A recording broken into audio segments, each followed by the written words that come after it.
Hi friends, welcome to SPR media work. Satyavedu assembly నియోజకవర్గం తిరుపతి జిల్లా తిరుపతి లోక్సభ నియోజకవర్గంలోని 7 అసెంబ్లీ సెగ్మెంట్లలో ఒకటి. ఈ నియోజకవర్గం 1962లో ఏర్పాటైంది. 2019 నాటికి ఈ నియోజకవర్గంలో మొత్తం 2,02,771 మంది ఓటర్లు ఉన్నారు. గత అసెంబ్లీ ఎన్నికలలో వైసీపీ అభ్యర్థిగా పోటీ చేసి గెలిచిన కోనేటి ఆదిమూలం ప్రస్తుతం ఈ నియోజకవర్గం యొక్క సిట్టింగ్ ఎమ్మెల్యే. సత్యవేడు అసెంబ్లీ నియోజకవర్గం విషయానికి వస్తే ఈ నియోజకవర్గంలో రాజకీయాలు ఎప్పుడూ ఆసక్తికరంగానే ఉంటాయి.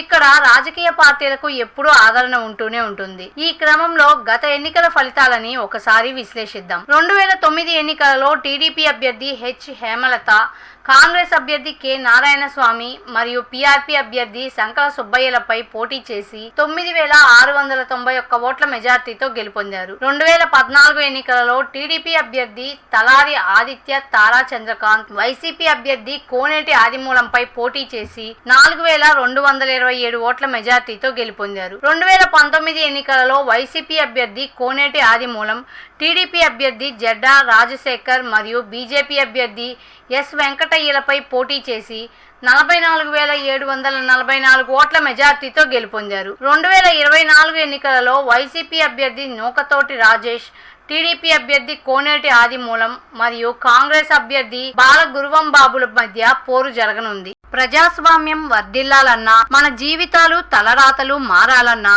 అది కేవలం ఒక్క ఓటుతోనే సాధ్యం. మనం వేసే ఓటు మన భవిష్యత్తును, రాబోయే తరాల మనుగడను నిర్ణయిస్తుంది. అంతేకాదు మన ఓటుతోనే నవ సమాజం నిర్మితమవుతుంది, ఇంకా దేశ దిశ దశను మారుస్తుంది. ఓటు అనే 2 అక్షరాల పదం దేశ చరిత్రనే మార్చేస్తుంది. కేంద్ర ప్రభుత్వం జనవరి 25ను జాతీయ ఓటర్ల దినోత్సవంగా ప్రకటించింది. కుల, మత, ప్రాంత, లింగ, జాతి, భాష అనే భేదం లేకుండా దేశంలో నివసించే 18 సంవత్సరాలు నిండిన పౌరులు అందరికీ భారత రాజ్యాంగం ఆర్టికల్ 326 ద్వారా ఓటు హక్కును కల్పిస్తుంది. ప్రజాస్వామ్యాన్ని గౌరవించాల్సిన బాధ్యత ప్రతి పౌరుడిపై ఉంది. ప్రజాస్వామ్యానికి ఓటే పునాది. దేశ రాష్ట్ర భవిష్యత్తును నిర్ణయించేది ఈ ఓటే. అలాంటి ఈ ఓటును డబ్బుకు, మద్యానికి అమ్ముకోకుండా భారత ప్రజాస్వామ్య పరిరక్షణ కోసం ప్రతి ఒక్కరూ తప్పనిసరిగా తమ ఓటు హక్కు వినియోగించుకోవాలి.